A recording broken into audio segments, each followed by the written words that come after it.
Good morning, सुप्रभात Bharat. Tuesday with अभिषेक के 5वें एपिसोड में आपका स्वागत है। आज जो हम टॉपिक पर डिस्कस करने जा रहे हैं उसका नाम है सेल्फ डिसिप्लिन। डिसिप्लिन, जब आप डिसिप्लिन सुनते हैं तो आपके दिमाग में क्या आता है? डिसिप्लिन का सिंपल से हिंदी में अर्थ होता है अनुशासन, मतलब शासन के पीछे चलना। मतलब जो भी एक आप एक टीम में काम करते हो, आपका एक लीडर है, आपको उसको फॉलो करना है, ठीक है, उसे कहते हैं अनुशासन, ठीक है। बट अनुशासन वहाँ पे ख़त्म नहीं होता है। जब हम बात करते हैं सेल्फ डिसिप्लिन की, तो सेल्फ डिसिप्लिन में आपको कोई ऐसा होता नहीं जिसको फॉलो करना होता है। आपको अपने आप खुद से एक सही रास्ते को फॉलो करना होता है, दैट इज़ सेल्फ डिसिप्लिन, ठीक है। तो क्या होता है, सेल्फ डिसिप्लिन क्यों ज़रूरी है? राइट, बहुत ज़रूरी है इसलिए क्योंकि मोस्ट ऑफ द टाइम आपके लाइफ में आप अकेले होंगे। आपके पास हो सकता है, जैसे मैं अपनी बात करूँ, मैं फैमिली से दूर रहता हूँ। पिछले 2006 से मैं हॉस्टल लाइफ में रह रहा हूँ, अभी 2024 आ गया तो 18 साल हो गए ऑलमोस्ट, ठीक है। तो हमेशा आपके पास आपके फ्रेंड्स नहीं होंगे, फैमिली नहीं होगी, लोग नहीं होंगे, वेल विशर्स नहीं होंगे जो कि आपको गाइड करेगा, आपको उठाए, वो सुबह उठ जाओ, वॉक करने जाओ, ये नाश्ता कर लो, ये फ्रूट्स खा लो, या कुछ भी, ये कहने वाला शायद कोई नहीं होगा, ठीक है। तो उस टाइम पे ज़रूरी है कि आप अपने आप को मोटिवेटेड रखें, डिसिप्लिन्ड रखें और अपनी अच्छी हैबिट्स रखें। तो तभी आप लॉन्ग टर्म में एक अच्छा लाइफ जी पाएंगे, एक चीज़ जो भी चीज़ें गोल्स है आपके अचीव कर पाएंगे और एक हैप्पी लाइफ आप ओवरऑल जी पाएंगे, ठीक है। तो डिसिप्लिन बहुत ज़रूरी है। अब आते हैं इस बात पे कि ये सेल्फ डिसिप्लिन अपनी लाइफ में लाए कैसे। लेट्स से मैंने गोल बना लिया, अभी न्यू ईयर रेजोल्यूशन बदों ने बनाया कि मुझे वर्कआउट करना है, तो कैसे करें, है ना। तो पिछला एक वीडियो जो मैंने बताया प्रोकास्टिनेशन, वो जो बहुत बड़ा किलर है, तो उसको ख़त्म करना है। तो देखो सिंपल सी बात, पहला फॉर्मूला मैं जो अप्लाई करता हूँ वो जो होता है, जैसे कि बहुत सारी चीज़ है ना, क्या क्या होता है टॉपिक्स, मतलब को क्या क्या इश्यूज़ होते हैं करने का। सबसे पहला जो स्ट्रॉन्ग चीज़ मैं देखता होता है रीज़न। एक रीज़न आपके पास बहुत स्ट्रॉन्ग होना चाहिए। जैसे मैं अपनी बात करूं, मैं वर्कआउट इसलिए रोज़ करता हूं, एटलीस्ट 5 दिन में वीक में करता हूं, ताकि मेरी बॉडी फिटनेस अच्छी रहे, ठीक है। क्योंकि मुझे बहुत सारा काम करना है, बहुत जगह जाना है, वॉक करना है, बहुत कुछ है, ठीक है। मूड सही रहता है जब मैं वर्कआउट कर लेता हूँ, मेरा ओवरऑल मूड सही रहता है। पूरे दिन में जितने भी चैलेंजेस आते हैं मैं अच्छे से उसको टैकल कर पाता हूँ, मैं बेटर थिंकिंग कर पाता हूँ, ओवरऑल माइंड के लेवल पर अच्छे से काम कर पाता हूँ, है ना। तो बहुत बेनिफिट होता है, ठीक। और शरीर हल्का लगता है, तो एक अलग एनर्जी लगता है, एक अलग कॉन्फिडेंस बढ़ जाता है अपने आप, है ना। तो और दूसरा आप देखो कि at some point of time आप भी चाहते हो ना अपोजिट सेक्स वाले आपको नोटिस करें, करेक्ट, आपको अप्रिशिएट करें, ठीक है, आपको देखें, मतलब जो इन द सेंस की वो भी एक मोटिवेशन हो सकता है बहुत लोगों के लिए, करेक्ट। तो आपको एक बहुत अच्छा गुड रीज़न, बहुत स्ट्रॉन्ग रीज़न होना होगा। जब तक आपका वाई क्लियर नहीं होगा तब तक आपका हाउ और वेयर एंड व्हेन कुछ नहीं होगा, राइट। तो सबसे पहले एक स्ट्रॉन्ग वाई होना चाहिए कि मैं वाई, कोई भी काम, डिसिप्लिन मतलब ऐसा नहीं सिर्फ वर्कआउट का है, कोई काम को लेके, कोई कोर्स ख़त्म करना है, कोई फाइनेंशियल डिसिप्लिन है, हर चीज़ में अप्लाई होता है। सबसे पहले वाई, मेरा गोल क्या है। एक स्ट्रॉन्ग गोल जब तक नहीं होगा तब तक आप वो चीज़ डिसिप्लिन नहीं हो ही नहीं पाओगे, ठीक है। तो पहले एक स्ट्रॉन्ग रीजन खोजो, वाई।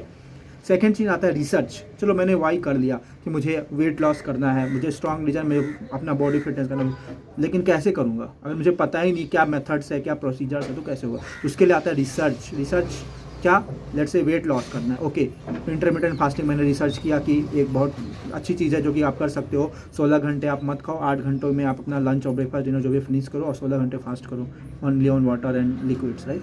तो मैंने रिसर्च किया उस तरह। जैसे कि मुझे बुक रीडिंग का एक डिसिप्लिन लाना अपने में, तो मैंने रिसर्च मैं करता हूँ कौन सा जोनर है मेरा, उस जोनर के बेस्ट बुक्स कौन से हैं जो कि सिंपल रीडिंग है बट मैं उसको पढ़ सकता हूँ अच्छे टाइम के साथ। तो वो रिसर्च मैंने किया। उसके लिए आप वीडियोस देख सकते हो, यूट्यूब पे अवेलेबल है, बहुत सारे वीडियोस हैं, भरे पड़े हैं, ठीक है। आप पॉडकास्ट सुन सकते हो, आप बुक्स पढ़ सकते हो, है ना। ये 3 तरीके से आप रिसर्च कर सकते हो, ठीक है।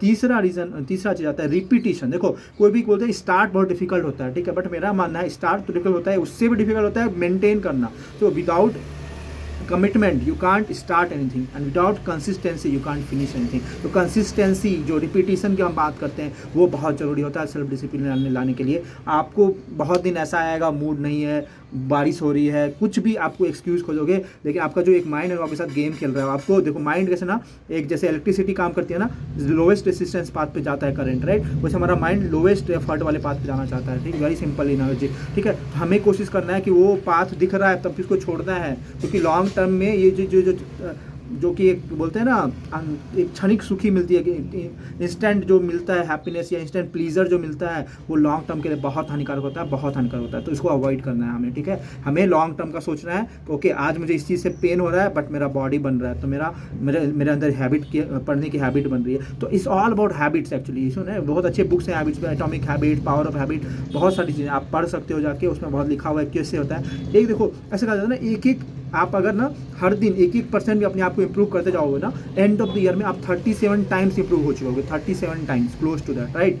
ये है power of compounding, power of habits, right. तो ऐसे डेवलप करना है, तो रिपीटेशन इज इंपॉर्टेंट। रोज जाओ, जस्ट शो अप, कुछ भी मूड अच्छा नहीं है शो अप, मतलब मन नहीं कर रहा है शो अप, जस्ट गो। मैं बहुत दिन मन नहीं करता है, मैं चाहता हूँ एटलीस्ट वॉक करके आ जाता हूँ, तो कुछ तो something is better than nothing, right. कुछ तो मेरा फिजिकल एक्टिविटी हो गया, राइट, वो है। And fourth is responsibility. आपको अपनी लाइफ की जिम्मेदारी खुद लेनी पड़ेगी। आज आप जिस स्थिति में है या मैं जिस स्थिति में हूँ उसका पूरा जिम्मेदार मैं हूँ, चाहे अच्छा हो चाहे बुरा हो, मैं इसके लिए जिम्मेदार हूँ और आगे भी मैं ही जिम्मेदार रहूँगा। मैं किसी और पे ब्लेम नहीं डाल सकता हूँ, वेरी सिंपल। तो आपको अपनी लाइफ की रिस्पॉन्सिबिलिटी लेनी होगी, अपना ओन करना पड़ेगा। ओके मेरा हेल्थ अच्छा नहीं है, इसका मतलब ये है कि मैंने वर्कआउट नहीं किया था, मुझे वर्कआउट करना पड़ेगा एट एनी कॉस्ट, है ना। मेरा टेक्निकल कैपेबिलिटी अच्छा नहीं तो मुझे टेक्निकल कैपेबिलिटी से वर्क करना पड़ेगा, मल्टीपल कोर्सेज ज्वाइन करने पड़ेंगे, बहुत सारे ब्लॉग्स पढ़ने पड़ेंगे, है ना। अच्छे लोगों के साथ बैठ के उनसे उनका नॉलेज शेयरिंग लेना पड़ेगा, राइट। तो और वो चीज़ें मुझे आइडेंटिफाई करके मुझे खुद से करना पड़ेगा। जब तक आप अपनी लाइफ की रिस्पॉन्सिबिलिटी नहीं लेने वाले हो, आपके अंदर डिसिप्लिन आने वाला नहीं है और आप अचीव नहीं कर पाओगे जो भी आपने डिसाइड किया हुआ है, ठीक है। But final fifth point what ever is reward. तो देखो मैंने अपना एग्जाम्पल बताऊँ, रिवॉर्ड क्या होता है आपको, क्योंकि आप खुद सेल्फ डिसिप्लिन की बात कर रहे हैं तो आपको कोई और दूसरा आके डिसिप्लिन करने वाला है नहीं, खुद ही कर रहे हो। तो खुद ही कर रहे हो तो भाई जब आप कुछ टारगेट अचीव कर रहे हो तो रिवॉर्ड भी तो आपको खुद ही देना पड़ेगा। तो मैं एग्जाम्पल तो ये वॉच है ना, मैं ये वॉच नहीं पहन रहा था बहुत दिन से, ठीक है। But after some point I felt कि मुझे स्मार्ट वॉच लेना चाहिए, बट मैंने अपने आप को गोल दिया after I lose 10 kg then only I will buy this smart watch, तब तक मैं नहीं खरीदूंगा, ठीक है। अब believe me within 3 months I was able to lose 10 kg weight और मैंने अपने आप को ये वॉच गिफ्ट किया, ठीक है। अभी मैं रेगुलर यूज़ करता हूँ। तो आपको टाइम टू टाइम पे, it's not like watch only, आप ऐसा करो जैसे मैंने आज सुबह का गोल बनाया, इतना मैं आज वर्कआउट करूँगा, इतना दिन पढ़ूंगा, इतना ये करूँगा। मेरा काम हो गया 6 घंटे में, मेरे पास अभी 6 घंटे बचे हैं दिन के, let's go for a movie, let's go for a dinner, let's go to hang out with friends, that is okay, that is how long term में आप कर पाओगे। अदरवाइज सिर्फ इसी को फोकस करोगे, यही 6 घंटे फोकस करोगे, बस छोड़ दोगे ना, तो आपका माइंड मतलब एक पॉइंट पे गिव अप कर देगा, ठीक है, आपके अगेंस्ट ही चला जाएगा, राइट। तो उसको थोड़ा सा आप एक प्रलोभन, थोड़ा सा ग्रीड भी देते रहो, ओके रिवॉर्ड देते रहो कि तुमने ये काम किया तो तुम्हें ये रिवॉर्ड मिलेगा। तो माइंड अपने आप क्या करेगा, ओके जल्दी ये काम करो, तो वो रिवॉर्ड की तरफ ध्यान जाएगा, मतलब उस तरह से फोर्स करेगा उसको। तो वो आप छोटे छोटे रिवॉर्ड्स देते जाओ अपने आप को, ठीक है। मैंने ये किया, चलो तुमने 7 दिन अगर शुगर नहीं खाया, 8वें दिन तुम्हें एक छोटी सी आइसक्रीम मिल जाएगी, तो समथिंग लाइक दैट आप कर सकते हो रिवॉर्ड। तो ये हो गया 5 पॉइंट्स। 2 और पॉइंट मैं ऐड करूँगा इसमें, जो कि मैंने कहीं यूट्यूब वीडियो में देखा था कि हमारी हिंदी परंपरा में 2 चीज़ कहा गया है, 2 टी का क्या है कि एक तो तपस्या और दूसरा त्याग। सेल्फ डिसिप्लिन इज लाइक तपस्या, ठीक है। पहले तो त्याग है, त्याग किन चीज़ों का, उन चीज़ों का जो कि हमें क्षणिक सुख देते हैं, ठीक है। जैसे कि मैं बोला ना, मैं जा रहा हूँ मार्केट में, सामने मुझे आइसक्रीम का दिख गया, तो वो मुझे पता है, लेकिन मैंने मन में क्या बना रखा है, मुझे शुगर कंट्रोल करना है, मुझे मेरे शुगर को चीनी नहीं खाना, राइट। तो वहाँ मुझे त्याग करना पड़ा उस खुशी का, लॉन्ग टर्म के बेनिफिट के लिए, मेरे हेल्थ के लिए, राइट, ठीक है। सपोज़ कि मेरे फ्रेंड्स हैं, जा रहे हैं कहीं बाहर पब कहीं जा रहे हैं, ठीक है, बट मैंने उसको त्याग कर दिया, मैंने वो टाइम यूटिलाइज़ किया अपने सेल्फ डेवलपमेंट पे, कुछ बुक्स पढ़े, कुछ कोर्सेज किए। तो मैंने जो क्षणिक सुख है उसको छोड़ के लॉन्ग टर्म के हैप्पीनेस पे ध्यान देकर उसको त्याग किया। तो ये त्याग बहुत ज़रूरी है। आपको अपने जो सेंसेज है, 5 सेंसेज, टच, स्मेल, जो सुनने का, ये सब 5 सेंसेज आपको हमेशा डिस्ट्रैक्ट करते रहेंगे, बट आपको एक पॉइंट पर रुक के उसको रोकना है और आपको उसको लॉन्ग टर्म का सोचना है, ठीक है। ये हो गया। दूसरा है तपस्या। एक तो त्याग हो गया, दूसरा तपस्या है कि लॉन्ग टर्म में आपको कुछ ना भी मिले बेनिफिट, तब भी आपको कंसिस्टेंटली आपको करते रहना पड़ेगा और आंतरिक खुशी पे ध्यान देना हमेशा, कभी भी बाहरी खुशी ध्यान में देना। जो भी मैं बोल रहा हूँ ना, पब्स, ये रेस्टोरेंट, बार है ना, ये सब बाहरी खुशी है, क्षणिक खुशी है, तुरंत खत्म हो जाएगा। आप देखोगे ना, तुरंत घूम के आओ, फिर लगे मन करेगा दोबारा जाना पड़ेगा, तो वो तुरंत क्षणिक खुशी है। आंतरिक खुशी क्या होती है, आप कुछ करो लॉन्ग टर्म में, आपको अंदर से कुछ मिले। जैसे कि मैं एग्जाम्पल, तो मैं NGO में जाकर बच्चों को पढ़ाता हूँ, ठीक है, तो वो खुशी मुझे ना 7 दिन बाद तक रहती, अरे मैंने पढ़ाया उस दिन, ठीक है, तो किसी का भला हुआ, कुछ वो, ठीक है। और मैं कुछ जैसे रेस्टोरेंट में जाकर खाना खा लूँगा तो आधा घंटा 2 घंटा लगेगा, अच्छा फिर उसके बाद नहीं, नॉर्मल हो जाएगा, राइट। तो वो है। चलो, I think we have long video, so I hope self discipline पर आपको कुछ मैं बता पाया, और मैं भी खुद अपनी लाइफ में कोशिश कर रहा हूँ, मैं भी कोई परफेक्शन पर रीच नहीं किया हूँ। तो होप दैट आपको अच्छा लगे। अगले एपिसोड में फिर मिलते हैं एक नए टॉपिक के साथ, तब तक के लिए जय हिंद, जय भारत, जय श्री राम।